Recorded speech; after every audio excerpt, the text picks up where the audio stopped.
2026 ლომების შემთხვევაში რა გვაქვს? ნახოთ ზოგადი მიმოხილვა.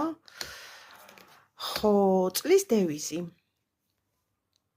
მე მსურს და კი, ასეც იქნება.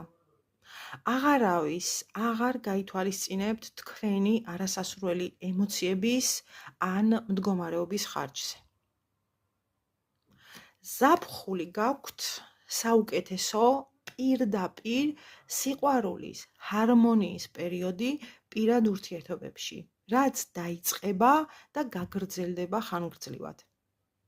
ლომების შემთხვევაში დასასრულის დასაწყისია. ყველაფერ იმას მოიშორებთ, რაც აღარ მუშაობს, არ ფუნქციონირებს.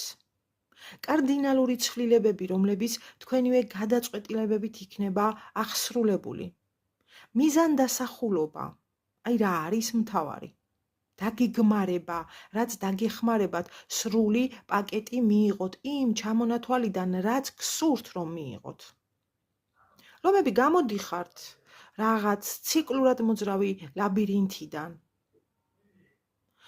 ზუსტად გეცოდინებათ რა გინდათ, სად გინდათ ან ვისთან. მთავარია ენთუზიაზმი მიყვეთ ბოლომდე, რადგან ძალიან ბევრ რამეს და ვინმეს დაასრულებთ და ასევე ბევრ რამეს დაიწყებთ კიდეც. შემიძლია თქვენც გიწოდოთ წლის ფავორიტები, რადგანაც მთლიანად კონტროლის აღება და სადავეების მოჭიმვა ხდება თქვენსკენ ისევ და ისევ თქვენივე მეშვეობით. წარმატებულ წელს გისურვებთ ლომებო.